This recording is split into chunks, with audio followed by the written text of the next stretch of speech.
Friends, मी मृणालिनी बेंद्रे। आज मी आलेली आहे ओसरगाव मळीवाडी इथे। कुठे हे ओसरगाव आणि मळीवाडी? ते आहे सिंधुदुर्ग जिल्ह्यात कणकवली तालुक्यामध्ये। आणि तुम्हाला सांगते, इतका प्रचंड पाऊस पडतोय आणि अगदी चिंचोळी बारीकशी डोंगरावर जाणारी वाट तुडवत तुडवत मी उर्मिला दळवी यांच्या घरामध्ये पोहोचलेली आणि त्या आज आपल्याला एक छान पदार्थ दाखवणार आहेत, सातपुड्याचे घावणे। आता हे कसे बनतात आणि त्याला काय काय साहित्य लागतं हे सगळं आपण त्यांच्याकडनं जाणून घेऊया। उर्मिला ताई, येऊ का? हा, या या, तुमचं स्वागत आहे आमचं। हो, थँक्यू थँक्यू। उर्मिला ताई, तुम्ही आम्हाला आज काय दाखवणार आहात? 7 कप्प्याचा घावणा दाखवणार। 7 कप्प्याची घावणे अगदी व्यवस्थित दाखवणार ना? होय हो, म्हणजे आमच्या लोकांना जमणार ना? हा, जमणार। सगळ्यांना करता येतील ना? येतील। हा, चला। उर्मिला ताई, यासाठी काय काय साहित्य लागतं? तांदूळ गावठी, गूळ पाव, तेल, नारळ, वेलची आणि मीठ। तांदूळ हा किती वाट्या घेतलाय? 3 वाट्या आहेत गावठी तांदूळ। गावठी तांदूळ आहे। हा। मग आम्ही कोणता घेतला तर चालेल? तुम्ही काय इथे घेतले तरी चालतं, तरी इथे घेतले ना बाजारचे तरी चालतं। रेशनचं चालेल ना? चालेल। हो, मग त्यांनी चांगलं होईल ना आमचं होय, पण? होय। हा, चालेल।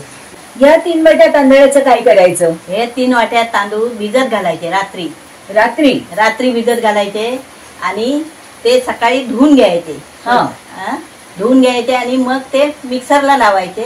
हा। पण एकदम बारीक पीठ नाही करायचा, थोडा जाडा जाडा ठेवायचा। आणि ते मग आपण काय घालायचं तर घालायचं होतं, मीठ आणि पाणी, बाकी काही एक नाही त्याच्यात काही घालायचं काय नाही। व्ह्यूअर्स, त्यांनी गावठी तांदूळ घेतलेले 3 वाट्या आणि ते रात्रभर भिजत घातलेले। सकाळी ते स्वच्छ धुवून घ्यायचे आणि मिक्सरला ते फिरवून घ्यायचे, पण ते जास्त बारीक करायचे नाही, जरा रवाळ ठेवायचे। त्याच्यामध्ये मीठ आणि पाणी घालायचं की तुमचं 7 कप्प्याच्या घावण्याचं पीठ तयार होईल। ते किती कन्सिस्टन्सीचं आहे, काय आहे, ते सगळं मी तुम्हाला दाखवते। पावसाळा असा म्हणून आम्ही भिजत घालतो तांदूळ आणि ते असे मिक्सरला लावतो। उन्हाळ्यात काय करतो, धुवून आम्ही सुकत घालतो उन्हात। असे उन्हात 2 उन्हात चांगली लावली काय चक्कीवर घरघंटीवर दळून देतो। आणि ते पीठ मग केव्हा होईल त्याला वापरूक भेटतात। अच्छा, मग ते लगेच भिजवून त्याचे लगेच भिजून तयार होतं। अच्छा। आता पावसाळा आहे म्हणून त्यांनी तांदूळ रात्री भिजत घातलेले आणि सकाळी वाटलेले। पण जेव्हा उन्हाळा असतो त्यावेळेला ते तांदूळ तुम्ही धुवायचे, त्याला ऊन द्यायचं किंवा ते सुकवायचे, पंख्याखाली सुकवले तरी चालतील। त्याचं पीठ तयार करायचं आणि मग ते पीठ तुम्ही डायरेक्ट घावण्यासाठी वापरू शकता। पावसाळ्यात इथे खूप प्रॉब्लेम असतात, प्रचंड पाऊस पडत असतो, सूर्यप्रकाश बिलकुल येत नाही। अशा वेळेला मग हे घावणे करायचे तर कसे करायचे? तर रात्री भिजत घालायचे आणि करायचे असं त्यांनी सांगितलं। आणि त्या एवढ्या अडचणीत, लाईट नसताना, पाऊस एवढा घटघोर पडतोय बाहेर, तरी पण ते आपल्याला 7 कप्प्याचे घावणे दाखवत आहेत, हे खरंच त्यांचं कौतुक आहे। हे तांदूळ रात्री तुम्ही येणार म्हणून भिजत घातले 3 वाट्या आणि ते धुवून सकाळी मिक्सरला लावले, कारण आमच्याकडे सोमवारची लाईट जात आहे म्हणून हे तयार पीठ करून ठेवले। आता तुम्ही येल्यावर हे आता उघडून त्याच्यात काय घालायचं ते घालणार, मीठ आणि पाणी। दाखवता? त्या तांदळाच्या पिठात पाणी घालून त्यांना जी कन्सिस्टन्सी हवी आहे ती करून घेत आहे घावण्यासाठी। असं चांगलं पातळ करायचं का? एवढा पातळ करायचा। हा। आणि लय पातळ वाटलं आपला आणि त्याच्यात ताबडतोब मीठ घालायचा। अच्छा। हा, लगेच मीठ घालायचं। हा, हा, हो, एवढं बास ना? बस। अजून थोडं लागणार?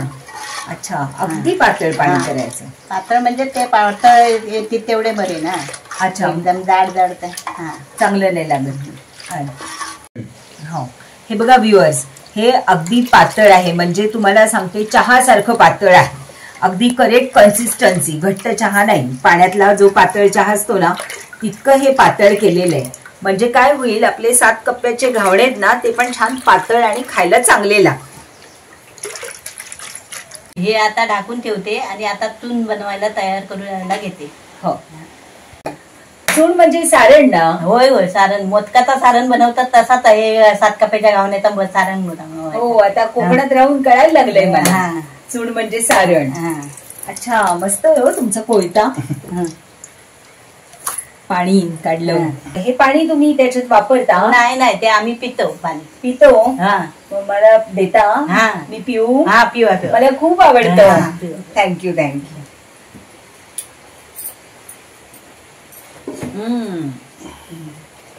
गोड एकदम. आता काय करताय? आता हे नारळ किसून घेताय. हा. हा.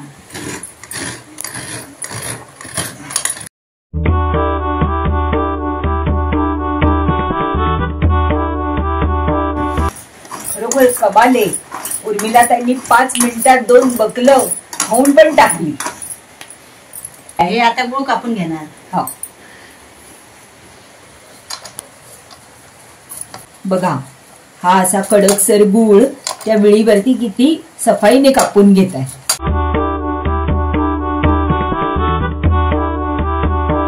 हे आता याच्यात वेलची घालणार आणि थोडं जरासे मीठ घालणार. हा. किती आपण वेलची चमचाभर घेतली? होय होय. हा. आणि हे आता गरम करून घेणार. आता काय करताय? हे गुळ आणि चून, वेलची, मीठ हे आता सगळं एकत्र करून त्यांचा एकजीव करून घ्यायचा, गरम करून. अच्छा. हिला लक्षात तुमच्या? म्हणजे त्याचं सारण छान बनवून घ्यायचं. हा, सारंगचा. पाणी वगैरे घालायचं? नाही नाही, पाणी नाही घालायचं. बिलकुल नाही ना? नाही नाही.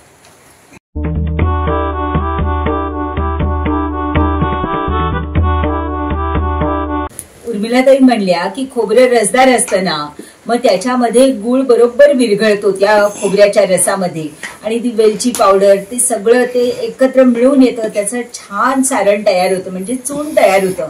त्याच्यासाठी वेगळं पाणी बिणी काही घालायला लागत नाही. हे आता चुनात बुडून मिसळतो आहे. हे आता रंग बदलत आहे. ते आता हे अति ह्याच्यासारखे कडक होणार. हे पूर्ण सुकलं पाहिजे का? होय होय, सुकलं पाहिजे. का बरं? ते नाहीतर ते घावण्यावर घातला काय ते वितळणार आणि घावणाचा एकदम चिकचिकीत बनणार. परत ते सुकवला ना का वर घावना घातला काय त्याच्यावर घातला का ते विरघळणार नाही. ते चांगला बनणार 7 कापेचा घावना. प्रत्येक घावना दुडायचा त्याच्यावर घालीत राहायचा, म्हणून ते सुकून घ्यायचं लागतं. अच्छा. हा. हे आता चून तयार झालं आहे. ते आता ताटात काढून घ्यायचं आणि हे करायचं. थंड झाला काय ते घावण्यात सुरुवात करायची 7 कापेच्या. वा वा वा, काय मस्त दिसतंय. ते चांगलं शिजलेलं आहे आणि कोरडं होत चाललेलं आहे. त्याला रंग पण अगदी सुरेख आलेला आहे. आता उर्मिलाताईंनी हे मस्तपैकी ताटामध्ये काढून घेतलेलं आहे आणि थंड करायला ठेवलंय. हे थंड झालं ना की ते जरा सुकं सुकं होईल. व्ह्युअर्स, काकू ना ती कढई ठेवायला गेलेले आहेत, पण हे असं समोर दिसतंय आणि माझं तर मन नुसतं असं ढळतंय. मी जाऊ दे आता, माझं नाही, मला नाही कंट्रोल होत. मी आता थोडस खाऊन बघणारच आहे. हा तवा आता मी घावणे करायला चुलीवर ठेवताय. हो, हा बिडाचा आहे ना? होय होय, बेडाचा. हा. जरा थोडं वाढवायला लागेल ना? हा, जरासा वाढवायचं लागणार. हो.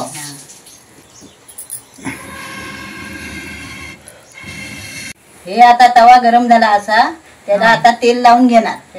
हो. हे काय आहे? हे तुम्ही ज्यांनी तेल लावते ते काय आहे? ते केळीचा दांडारा आहे. केळीचा दांडारा. हा केळीच्या पानाचा दांडा आहे.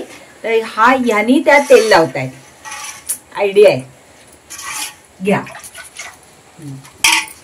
हा. आता सुरू करताय? हा, सुरू करताय आता. हा.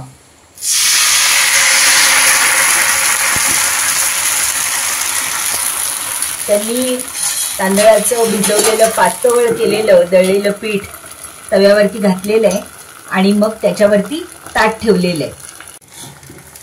अच्छा, ताट लगेच काढायचं का? हो, लगेच काढायचं. चुलीवर आहे म्हणून.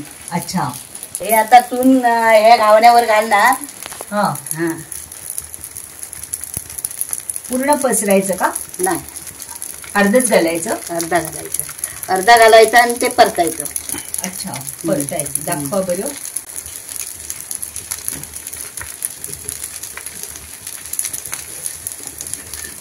असं नाजूक पद्धतीने त्या उलटण्याने तो घावण सोडवून घेत आहे.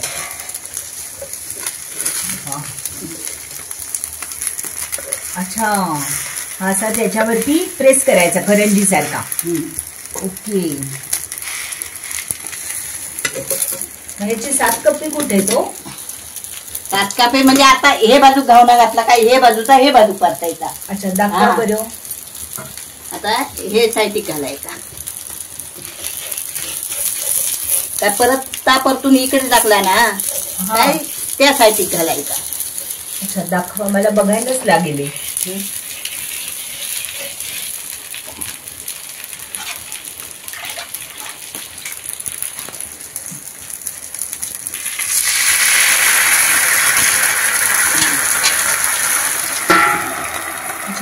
ह्याच्यात आता थोडा तून सोडायचा आणि परतून टाकायचा हे साईड. अच्छा तुम्ही हे सांगून मला कळत नाहीये पण मी हे बघून मला नक्की कळलं. लगेच काटाता काढलं सुकला काय त्याच्यात तून पसरायचा. अच्छा हा आणि हे साईडून घालायचा परत. अच्छा दाखवा.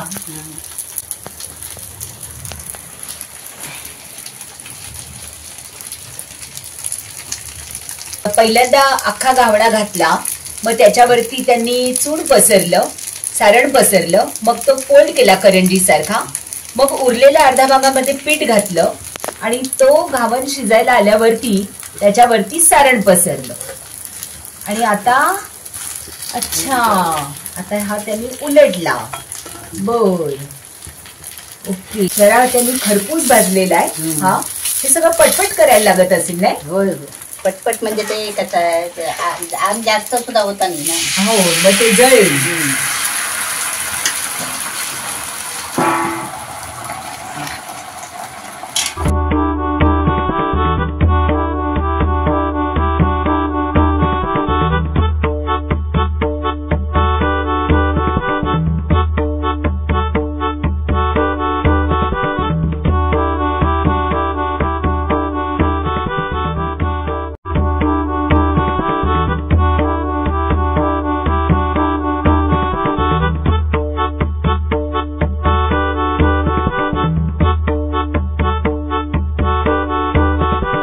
याच्यातून कळतं की कोकणी माणसामध्ये किती जिद्द चिकाटी आहे. त्यांनी एकदा सांगितलं 7 कप्प्याचे काढणार म्हणजे त्या 7 कप्प्याचे घावण काढणारच.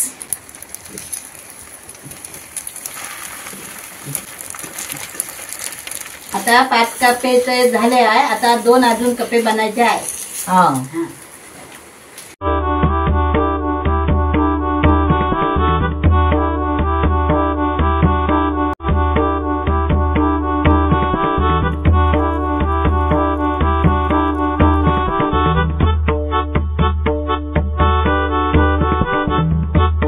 असं जरा जळल्यासारखं वाटतंय का? ते जळलं नाही ते गुळ उतारले आहे त्याच्यामुळे ते तसं दिसतात. खायला तसं चांगलं लागणार. चांगलं लागतं. अच्छा तुम्ही खाली काढला. वाव अरे बापरे हे एवढं खायचं? ओ खूपच मोठं आहे. हा बघा आपण कप्पे मोजू 1 2 3 4 बापरे गरम आहे. हा 5 6 आणि 7 बरोबर 7 कप्प्याचे घावणे केले. एवढा मोठा मी खाऊ कसा? मी कापून देते ना बाय तुला. हा कापून देते. आहे आयडिया आहे काहीतरी.